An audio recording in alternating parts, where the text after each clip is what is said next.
మేము తెలంగాణలో మరబ్బాయి ముక్కా సుక్కా లేనిది నడవదు అని మధ్య బాగింటున్నా ఇన్స్టాగ్రామ్లో.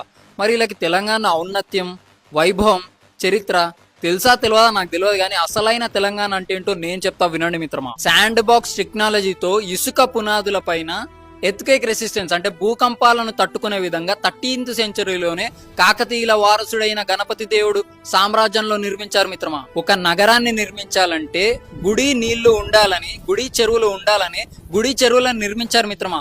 ఈ రోజుకి సుమారుగా 90 ఏళ్లకు పైగా ఆ నీళ్లే ఉపయోగపడుతున్నాయంటే, త్రాగు సాగునీటికి ఉపయోగపడుతున్నాయంటే ఊహించండి వాళ్ళ విజన్ ఎలా ఉందో. ఇక్కడ 13th సెంచరీ, ఇక్కడ 20th సెంచరీ. రామప్ప టెంపుల్ ని యునెస్కో వరల్డ్ హెరిటేజ్ సైట్ గుర్తించింది, కానీ మనం గుర్తించలేకపోతున్నాం మిత్రమా. కాకతీయ వంశస్థులు ప్రోలరాజు, రుద్రదేవ, మహాదేవ, గణపతి దేవ, రుద్రమదేవి, ప్రతాపరుద్రులు పుట్టిన నేల ఇదని గర్వంగా చెప్పు మిత్రమా.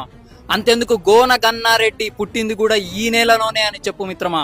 జల్ జంగల్ జమీన్ అనే నినాదంతో నిజాం సర్కార్ కి, బ్రిటిషర్స్ కి ఏకకాలంలో వ్యతిరేకంగా ఉద్యమం విస్ఫోటనంలా ఎగిసిన క్రాంతికార గిరిజన యోధుడు కొమరం భీం పుట్టిన నేల ఇదని గర్వంగా చెప్పు మిత్రమా. భూమి కోసం, భుక్తి కోసం, విముక్తి కోసం కొడవలి పట్టిన వీర వనిత చాకలి ఐలమ్మ గారు పుట్టిన నేల ఇదని గర్వంగా చెప్పు మిత్రమా. గెరిల్లా టాక్టిక్స్ వాడి మొఘల్స్ తో పోరాడి ఔరంగజేబ్ కొడుకైన బహదూర్ షా మెడలు వంచి గోల్కొండ కిల్లాలో జెండా ఎగరవేసిన వీరుడు యోధుడు సర్దార్ పాపన్న గౌడ్ పుట్టిన నేల ఇదని గర్వంగా చెప్పు మిత్రమా. ఎంతమంది కవులున్నారు మిత్రమా.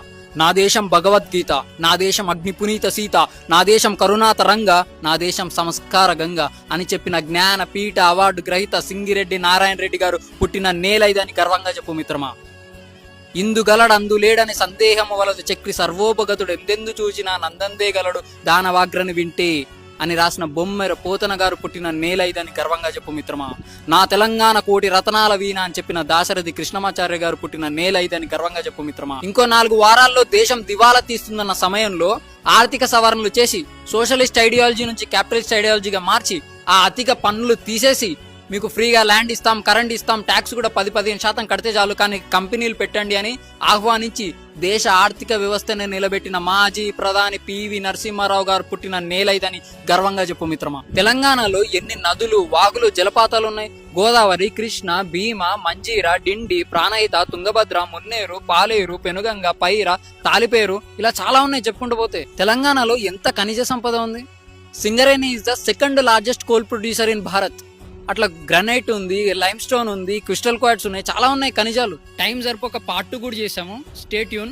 లాస్ట్ బట్ నాట్ లీస్ట్, తెలంగాణలో మరబ్బాయి అనే చెప్పే దాంట్లో ఈ చరిత్ర తాలూకా గర్వంగా అనిపించాలి. ముక్కా సుక్కా లేని నడవదు అనే పలుపు కాదు. జై హింద్.